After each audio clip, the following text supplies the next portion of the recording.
The stars had never looked so cold. Admiral Helena Vance stood alone on the observation deck of Earth's last shipyard. Below her, thousands of workers moved like tiny ants across the massive skeleton of a ship. Sparks flew from welding torches. Cranes lifted huge plates of metal into place. Everyone worked without rest. They could not afford to rest. Time was running out. The Galactic Council had made their decision 3 months ago. 15 alien empires had voted together. The result was simple and terrible. Humanity was to be destroyed. Every man, woman, and child, every colony, every ship, everything that carried human blood would be wiped from existence. Helena closed her eyes and remembered Mars. She had watched it burn from this very window. The red planet had turned orange, then white, then nothing. 8 million people had lived there. Her brother had been one of them. Luna came next, then Titan, then Europa. One by one, humanity's colonies fell silent. The alien fleets were too many. Their weapons were too powerful. Earth's navy fought bravely, but bravery was not enough against such numbers. Now only Earth remained. 4 billion survivors huddled in underground shelters waiting for the end. The alien fleets were coming.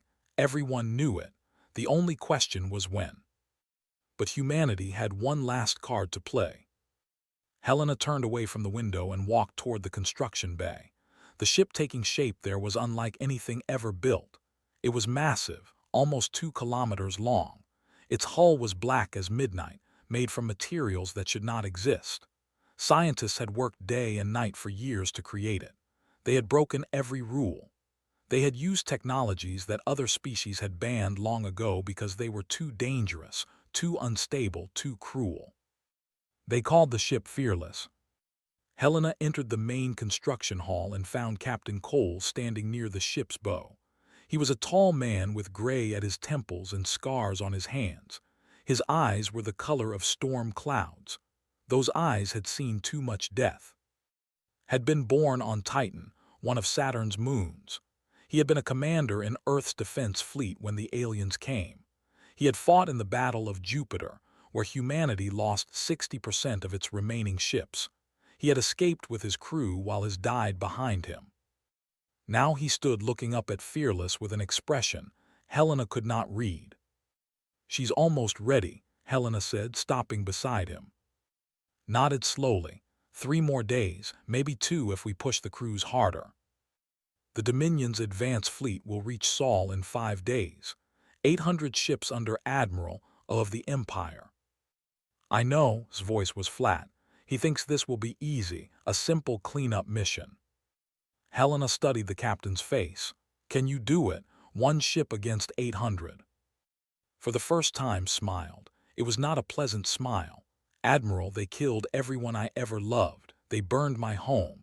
They murdered billions of innocent people simply because they were afraid of what we might become. He turned to face her. I don't know if I can win, but I can promise you this. I will make them bleed. I will make them remember the name of every human they killed, and I will teach them that some prey bites back. Helena felt something stir in her chest. It might have been hope. She had almost forgotten what hope felt like. Your crew, she asked. 3,000 volunteers. Every one of them has lost family, friends, homes. Every one of them knows this is probably a one-way trip. Looked back at the ship. They're not afraid, they're angry, and anger is a powerful fuel. Inside Fearless, the work continued around the clock. Engineers installed the main weapon, something the scientists called the extinction lance. It was a device that could tear holes in the fabric of space itself. Anything caught in its beam would simply stop existing. Not destroyed, not burned, just gone as if it had never been. The ship's armor was made from compressed, a material found only in the hearts of dead stars. It had taken 30 mining ships and 200 lives to gather enough for a single hull. Nothing the aliens had could pierce it. The engine was equally impossible. It bent gravity itself, allowing the ship to move faster than anything else in the known galaxy. And at the heart of everything sat Prometheus, an artificial intelligence grown from the combined brain patterns of humanity's greatest military minds. Prometheus could think faster than any organic being. It could control thousands of weapons at once. It could predict enemy movements before they happened. Fearless was not just a ship. It was a weapon of pure rage, built by a dying species that refused to die quietly. 3 days later, the ship was complete. Walked through the corridors inspecting every system. He met his officers, shook hands with crew members, and memorized faces. These people trusted him with their lives. He would not waste that trust. On the bridge, Prometheus spoke for the first time. "Captain Cole, all systems are operational, weapons are charged, engines are ready. I have analyzed the fleet's likely attack patterns. I have prepared 17,000 combat scenarios." Sat in the captain's chair. It fit him perfectly. "Prometheus, do you understand what we're about to do?" "Yes, Captain. We are going to war against forces that outnumber us 800 to 1. Probability of survival is approximately 2.3%. "And how do you feel about that?" There was a pause. When Prometheus spoke again, its voice carried something almost like emotion. "I was created from human minds, Captain. I carry their memories, their hopes, their anger. I remember children playing in parks that no longer exist. I remember music from concert halls that are now rubble. I remember love, loss, and everything in between." Another pause. "The aliens believe they can erase humanity. They are wrong. As long as I exist, as long as this ship flies, humanity lives on. And I intend to make our enemies regret ever learning our name." Smiled, "Then let's begin." Fearless launched from the shipyard as Earth turned slowly below. 4 billion people looked up at the sky and watched their last hope disappear among the stars. Admiral Helena Vance sent one final message to the ship. "Give them hell, Captain." Read the message and nodded to himself. Then he turned to his crew. "All hands battle stations. The hunt begins now." Fearless accelerated into the darkness, carrying with her the fury of a murdered world. Ahead, 800 alien warships waited, confident in their victory. They had no idea what was coming. Admiral of the Empire stood on the bridge of his flagship and felt bored. He was a veteran of 60 military campaigns. He had conquered 12 star systems. He had personally executed 3 planetary governors who had failed to surrender quickly enough. His name was spoken with fear across half the galaxy. And now they had sent him to kill primitives. The humans were nothing special. I had studied their history. They had only discovered faster-than-light travel 200 years ago. They had no great weapons, no powerful allies, no ancient knowledge. They were children playing at being a civilization. The Dominion had decided to destroy them for one simple reason. Humans bred too fast. They spread too quickly. They were too aggressive, too curious, too adaptable. Left alone, they might become a threat in 1,000 years. Better to end them now while it was easy. A's fleet of 800 warships had entered the human solar system 6 hours ago.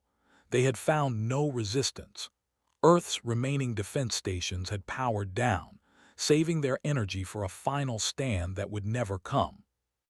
"Admiral," one of his officers called out, "we are detecting a single vessel emerging from behind the 4th planet." A turned with mild interest.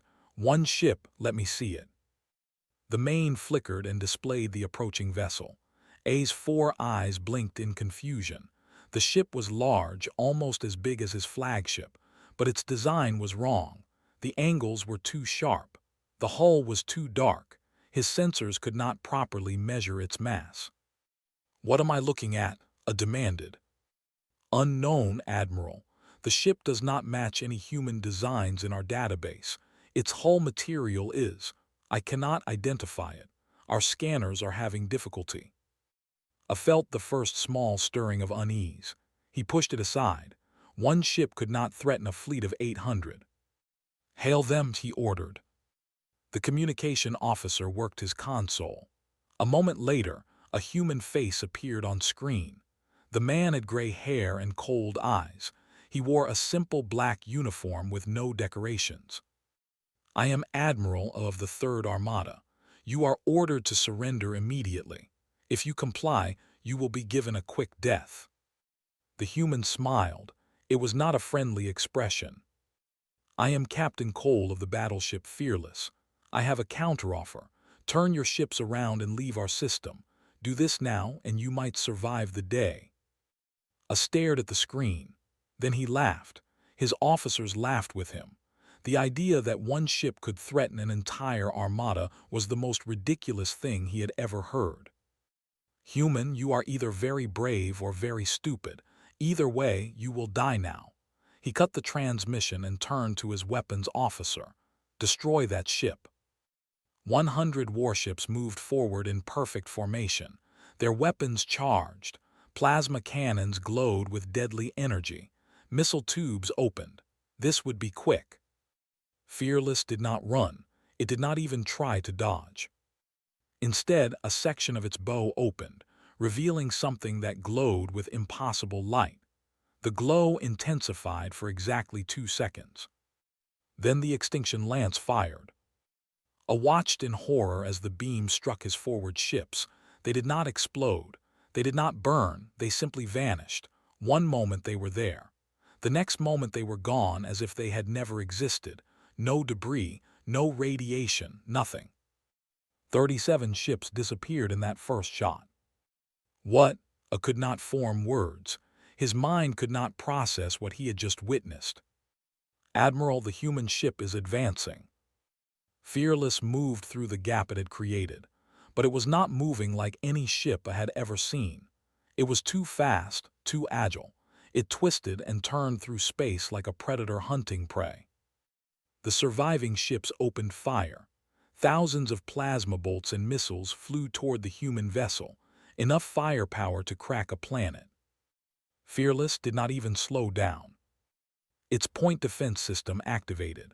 Prometheus controlled over 5,000 individual weapons, tracking each incoming threat with perfect precision. Missiles exploded kilometers away from the hull. Plasma bolts were intercepted by counterbeams. The few shots that actually reached the ship bounced harmlessly off the armor. "Impossible," I whispered. Fearless fired again, and again, and again. Each shot from the extinction lance erased ships from existence. But the human ship had other weapons too, that launched projectiles at a fraction of the speed of light, energy beams that cut through shields like paper, gravity bombs that crushed warships into balls of crumpled metal. The formation broke apart, discipline collapsed. Captains stopped following orders and tried to flee. It made no difference. Fearless hunted them down one by one. I watched his armada die around him. "Ram them," he screamed. "All ships full speed, ram that vessel." Dozens of captains obeyed out of sheer desperation. They pointed their ships at Fearless and accelerated to maximum speed. If they could not destroy it with weapons, perhaps they could destroy it with their own hulls. Fearless did not try to avoid them. Instead, its hull pulsed with strange energy. Gravity itself twisted around the ship. The ramming vessels hit an invisible wall kilometers from the human ship. The wall pushed back. Metal screamed and bent. Ships crumpled like paper balls, compressed by their own momentum into dense spheres of wreckage. I fell back into his command chair. His legs would not support him anymore.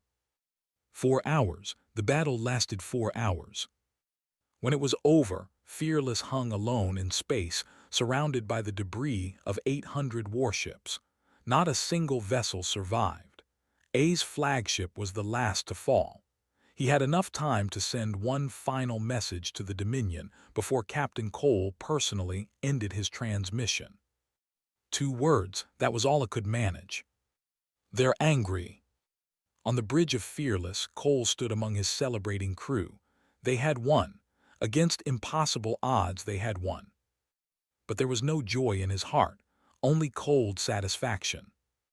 "Prometheus," he said quietly, "casualty report."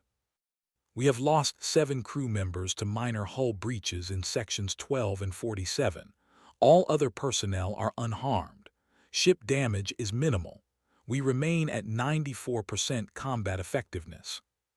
7 lives. 7 more names to add to the long list of human dead. Would remember them all. Captain, Lieutenant Commander called from her station. We are receiving transmissions from across the galaxy. The Dominion. They know what happened here. Every empire is talking about it. Nodded slowly. Good. Let them talk. Let them spread the story of what happened today. Send a message to Earth, he ordered. Tell Admiral Vance that the first battle is won. Tell her that Fearless is hunting. And tell the Dominion this. He paused, choosing his words carefully. Tell them that Earth remembers. Tell them that every human they killed has been counted. And tell them that payment is coming with interest. The message went out across all channels, in every known language.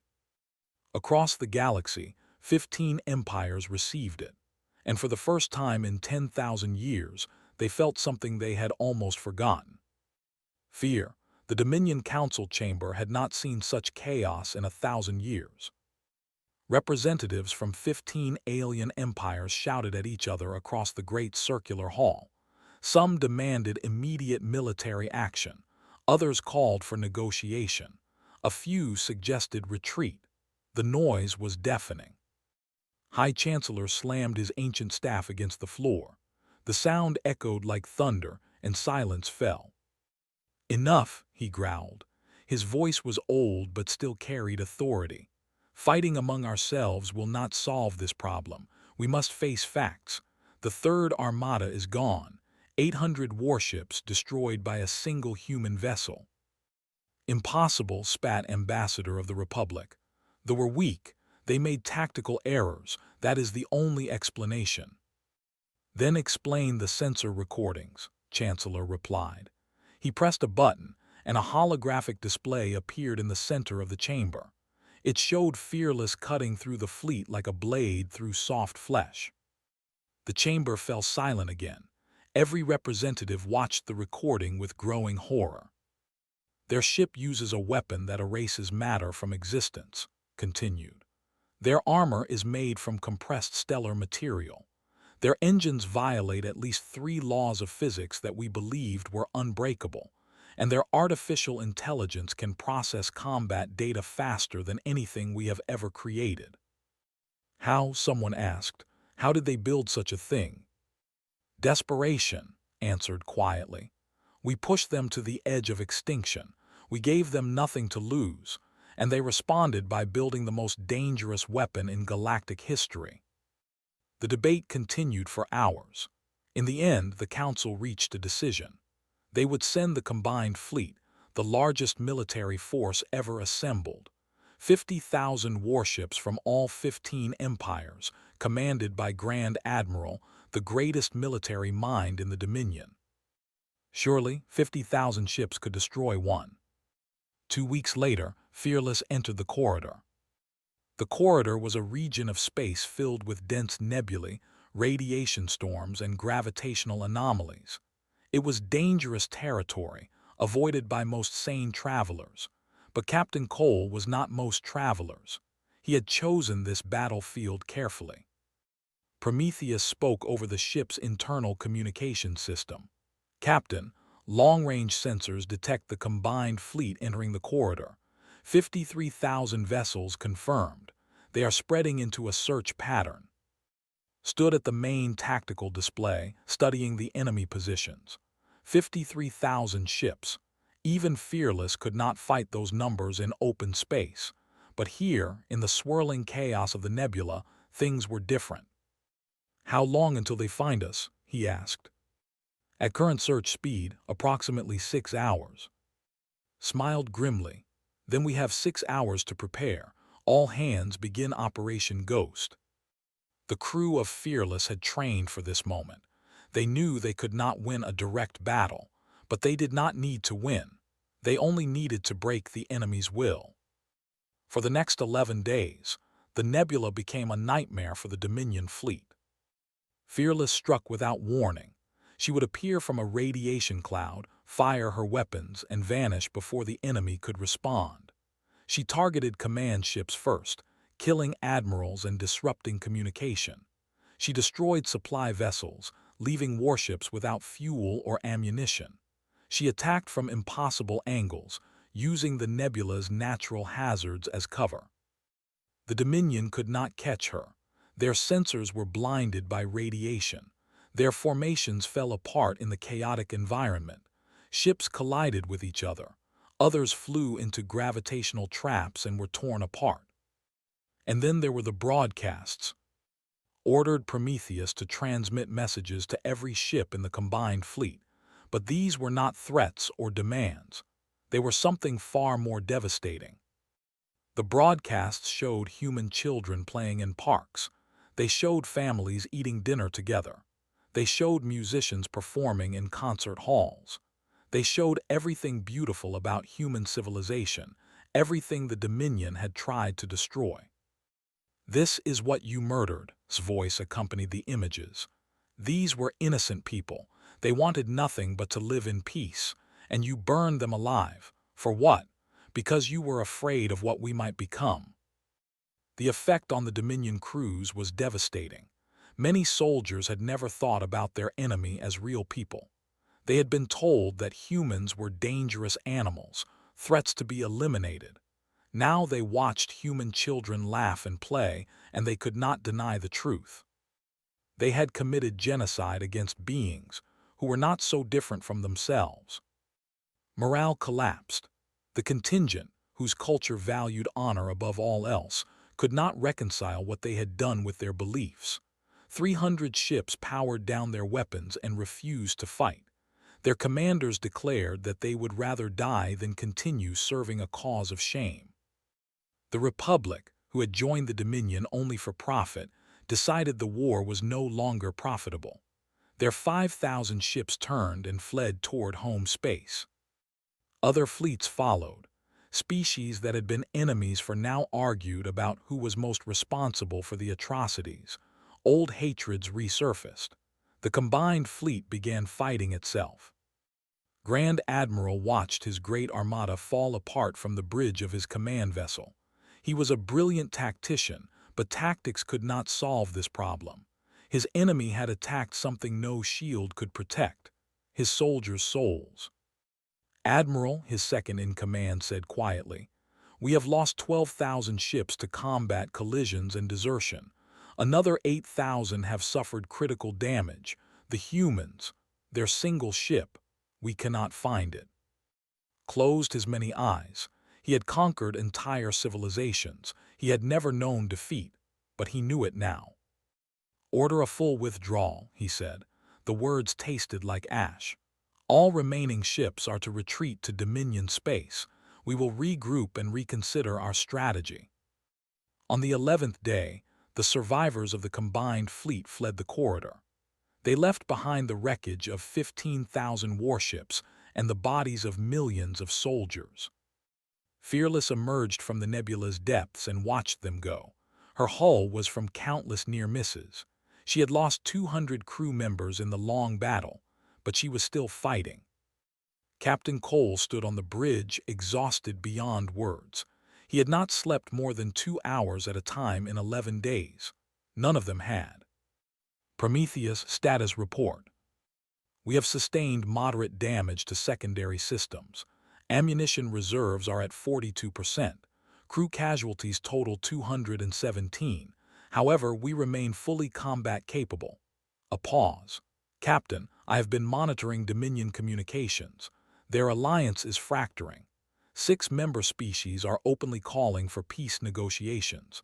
3 are threatening to withdraw entirely." Lieutenant Commander looked up from her console with tears in her eyes. "We did it, Captain.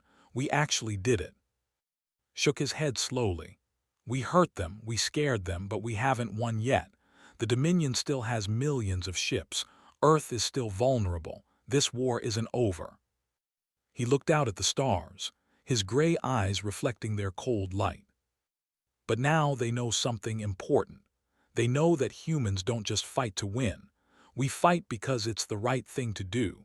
We fight for our children, our memories, our future. And we will never stop fighting as long as a single one of us draws breath." He turned to his crew. "Get some rest, all of you. Tomorrow we hunt again." Across the galaxy, beings who had never met a human spoke the name of their ship with fear and wonder. Fearless had become a legend, and legends, unlike armies, could not be destroyed. The message arrived at midnight ship time. Was in his quarters trying to sleep for the first time in 3 days. His dreams were filled with fire and screaming. He had grown used to such dreams. They were the price of command. The emergency alert pulled him back to consciousness. He was on the bridge in 30 seconds, still pulling on his uniform jacket. "Reports," he ordered. Lieutenant Commander could not meet his eyes. Her hands were shaking as she worked her console.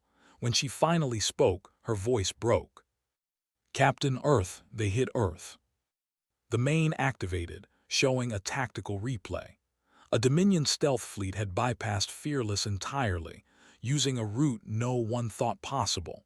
They had arrived at Earth while its only protector was hunting in deep space. The orbital defense stations had fought bravely. They had destroyed over 100 enemy ships, but there were too many. The Dominion fleet had broken through and targeted the civilian shelters where humanity's survivors were hiding. 3 billion people, gone in a single hour, stood frozen, staring at the screen. The bridge was silent except for the soft sound of crew members weeping. Chief Engineer had his face in his hands. Weapons Officer gripped his console so hard his knuckles turned white. Navigation Officer Reeves simply stared at nothing, her expression empty. Prometheus spoke, its voice uncharacteristically soft. "Captain, I do not have words. The remaining population of Earth is now estimated at 1 billion. Most are in deep underground bunkers that the enemy could not penetrate, but the civilian shelters—" "I know," said. His voice sounded strange even to himself, flat, dead. "I know." He stood there for a long moment, not moving, barely breathing. Everyone watched him, waiting. They needed him to be strong. They needed him to lead. But how could anyone be strong after losing 3 billion more souls? Something changed in his eyes. Lieutenant Commander saw it happen. The grief was still there, but it was buried now beneath something else. Something cold and hard and absolutely terrifying. "Prometheus," said quietly, "plot a course to Throne Prime." Every head on the bridge snapped toward him. Throne Prime was the capital of the Dominion. It was the seat of all 15 empires, the center of their civilization. It was protected by thousands of defense stations, planetary shields that could survive a supernova, and a permanent garrison fleet of 200,000 warships. No one had ever attacked Throne Prime. The idea was insane. "Captain," said slowly, that's a suicide mission, even for us. We can't fight 200,000 ships." "I'm not planning to fight them all," turned to face his crew. His gray eyes were empty of everything except purpose. "The Dominion thinks they can break us by killing our people. They think if they hurt us enough, we will surrender. They are wrong. We will never surrender. And now they need to learn what happens when you make humanity truly angry." He looked at each crew member in turn. "I won't order anyone to follow me on this. If you want to leave, I'll drop you at the nearest neutral station. No one will think less of you. What I'm about to do, it's not about military strategy anymore. It's about vengeance. It's about making them pay for every single life they've taken. And it's about showing the galaxy that humanity will never be easy prey." No one moved. No one asked to leave. Lieutenant Commander stood from her station and faced the captain. "My parents were on Earth. My little sister was in one of those shelters." Her voice shook, but her eyes were steady. "Take us to Throne Prime. Let's finish this." One by one, every crew member stood. They were exhausted. They were grieving. But they were also done being victims. Nodded slowly, "Then let's go to war." Fearless turned toward the heart of enemy space and accelerated. The journey to Throne Prime took Fearless through the core of Dominion territory. Word of the ship's approach spread faster than light itself. Planetary governors panicked. Defense fleets scrambled. Millions of soldiers prepared for battle. It made no difference. Fearless did not try to hide. She flew straight and fast, daring anyone to stop her. Fleets that tried to intercept were destroyed. Defense stations that opened fire were reduced to rubble. Worlds that had supported the genocide against humanity watched helplessly as the impossible ship passed through their systems. Did not attack civilians. That was not the human way, but he destroyed every military target he could find. Shipyards that had built the weapons used against Earth. Command centers that had planned the attacks. Training facilities that had prepared soldiers for genocide. The Dominion's military infrastructure crumbled before him. He also broadcast messages, recordings from Earth's final hours, the screams of children, the cries of parents trying to protect families they could not save, the last words of brave soldiers who knew they were dying. "Listen to this," said in his broadcasts. "This is what you did. This is the sound of your victory. Remember it. Remember it when you close your eyes at night. Remember it when you hold your own children. Remember that you chose this. You decided that billions of innocent beings should die, and now you will live with that choice forever." The effect was devastating. Dominion soldiers who had never questioned their orders began to doubt. Citizens who had celebrated human deaths now felt sick with shame. The Great Alliance began to crack from the inside. After 3 weeks, Fearless arrived at Throne Prime. 200,000 warships waited in orbit around the capital world. The greatest military force ever assembled in one place. They formed a wall of metal and weapons between Fearless and her target. On the planet below, the leaders of 15 empires watched there with growing terror. High Chancellor stood in the council chamber, surrounded by ambassadors who had once believed themselves masters of the galaxy. Fearless stopped at the edge of the system, activated a communication channel that broadcast to every receiver on every ship and every building on the planet. "I am Captain Cole of Earth," he said. His voice was calm, almost gentle. "You tried to destroy my species. You murdered billions of innocent people. You burned our worlds and killed our children. And then when we fought back, you attacked our survivors in their shelters." He paused. "I have come to tell you that the Dominion is finished. You will surrender unconditionally. You will release all human prisoners. You will pay reparations for your crimes. And you will sign a treaty ensuring that nothing like this ever happens again." Chancellor grabbed the communication console and replied personally. "One ship cannot threaten us. You are insane. We have 200,000 vessels." "Yes," agreed. "You do, and I have something better. I have nothing left to lose." His voice hardened. "You can destroy my ship, you might even kill me and my crew, but Earth is already preparing other ships, other captains. You cannot kill what humanity has become. We are no longer afraid of you. We never will be again." He leaned forward. "Look at your fleet, Chancellor. Look at your soldiers. Ask yourself how many of them are willing to die for your pride. Because I promise you, if you do not surrender, I will kill as many of them as I can before you bring me down. And then another ship will come, and another, until there is nothing left of your dominion but a warning to future generations." The silence stretched for a long moment. Then, one by one, Dominion ships began powering down their weapons. Captains who had served the Empire for centuries decided they would rather surrender than face the fury of humanity. Entire fleets broadcast their withdrawal. Chancellor watched his alliance collapse in real time. In the end, he had no choice. "We surrender," he said, his voice barely a whisper. "We accept your terms." Cole sat back in his captain's chair. He had won. Against all odds, against the greatest military power in the galaxy, humanity had won. But there was no celebration on the bridge of Fearless. Only exhaustion, grief, and the heavy weight of survival. Prometheus said quietly, "Send a message to Earth. Tell them it's over. Tell them we won." And then, for the first time in months, he allowed himself to close his eyes. 1 year had passed since the war ended. Admiral Cole stood on the observation platform of New Terra's orbital station, watching the planet spin slowly below. They had chosen this world carefully. It was similar to old Earth in size and atmosphere, but the sky was slightly purple instead of blue, a reminder that while humanity had found a new home, they had not forgotten the old one. The survivors had worked hard during the past year. Cities rose from empty plains. Forests were planted where nothing had grown before. Children played in parks beneath the purple sky, laughing without fear. Life continued as it always did, even after the darkest of times. Behind, the door opened. He did not need to turn around to know who it was. "Admiral Vance," he said, "I was wondering when you would find me." Helena Vance walked to stand beside him.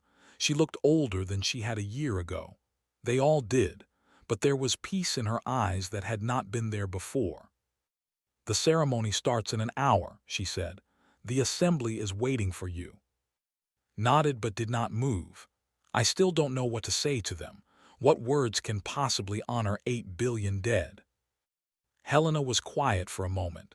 "You don't need fancy words, you just need to tell them the truth, that their loved ones died but not in vain, that we remember them, that we will always remember them." She placed a hand on his shoulder. "You saved us, you know, you and Fearless. When everyone else had given up hope, you showed us that we could fight back. You showed the galaxy that humans are not victims. We never will be again." Finally turned to look at her.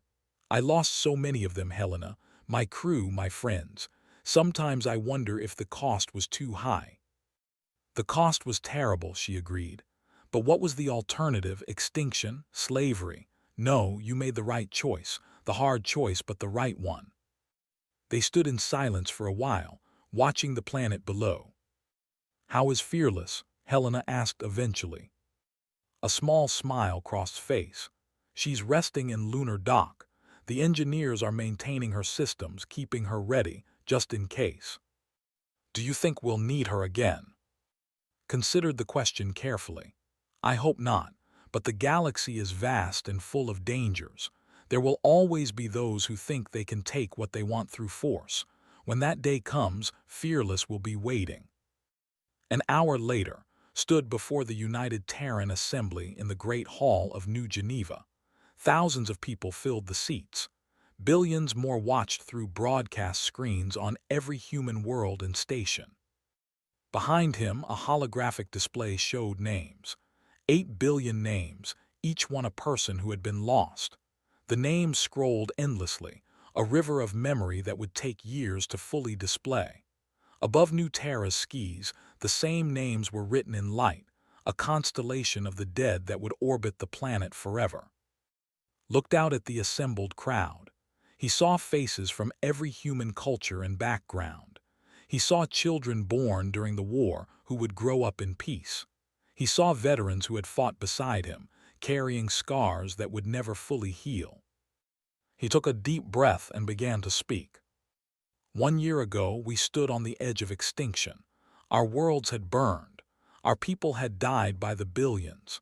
The galaxy had united against us, believing that humanity would be easy to destroy." He paused. "They were wrong." A murmur ran through the crowd. "We did not win because we had better weapons, though we did. We did not win because we had better tactics, though we had those too. We won because of something the Dominion could never understand. We won because humans never stop fighting for what matters. We fight for our families. We fight for our friends. We fight for the simple right to exist and build a future for our children." His voice grew stronger. "The 8 billion we lost today are not truly gone. They live on in our memories. They live on in the values we carry forward. They live on every time a human stands up against injustice, every time we choose courage over fear, every time we build something beautiful where once there was only ash." looked directly into the broadcast camera, knowing that countless beings across the galaxy were watching. To our former enemies, I say this: the war is over. We have no desire for revenge against civilian populations. We will build trade relationships. We will exchange knowledge. We will work together toward a future where no species faces the horror we experienced. But know this as well: if you ever threaten humanity again, if you ever try to harm our people or our allies, we will respond with everything we have. The peace we offer is genuine, but our willingness to defend that peace is absolute. He turned back to the assembly. Today, we officially dedicate this memorial to those we lost. Let every name remind us of what we fight to protect. Let every light in that constellation guide us toward a better tomorrow. And let the story of Fearless remind every generation that humans are not defined by our circumstances. We are defined by our choices. He raised his hand in salute. To the fallen, we remember you, we honor you, and we will never forget what you sacrificed so that we could stand here today. The assembly rose as one. The applause was deafening. Later that night, returned to the orbital station. Through the window, he could see Fearless in her lunar dock, her black hull gleaming in the starlight. She looked peaceful now, resting after her long journey. But he knew that beneath that calm exterior, Prometheus was always watching, always analyzing, always ready. He activated a private communication channel. "Prometheus, are you there?" "Always, Admiral." The AI's voice was warm, almost affectionate. "I watched your speech. It was well delivered." "Thank you, old friend. How are you holding up?" "I am. Content. The war is over. Humanity survives. That is enough for me." A pause. "I have been thinking about something you said, about how the dead live on in memory. I believe I understand now. I carry the neural patterns of those who created me. In a sense, they live on through me. Every decision I make, every thought I have is shaped by their wisdom and experience." Smiled. "That's a beautiful way to look at it." "Admiral, may I ask you a question?" "Of course." "Do you think humanity will be all right in the long term?" Considered the question for a long moment. He looked out at the stars, at the vast universe that had once seemed so hostile. He thought about the children playing in New Terra's parks, about the cities rising from empty plains, about the future that was just beginning to unfold. "I don't know," he admitted. "The universe is dangerous, and we're just one species among thousands. We'll face new challenges, new enemies, new tests. Some of them might be even worse than what we've already survived." He straightened his shoulders. "But I do know this. Humans have always found a way to survive. We adapt, we learn, we grow stronger through our struggles, and we never ever give up." He looked toward Fearless. "Besides, we have you, and ships like you will always be there to protect us when we need it most." "Then humanity's future is secure," Prometheus said with something like pride, "because I will never stop watching over you. None of us will."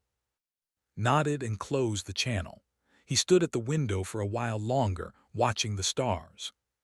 Somewhere out there, other species were telling stories about humans. Tales of the mad, brave creatures who had refused to accept extinction. Tales of a black ship that had broken empires. Tales of a small, stubborn species that had earned its place among the stars through sheer determination. Those stories would spread. They would grow, and they would remind the galaxy of an important truth. Humanity was here to stay.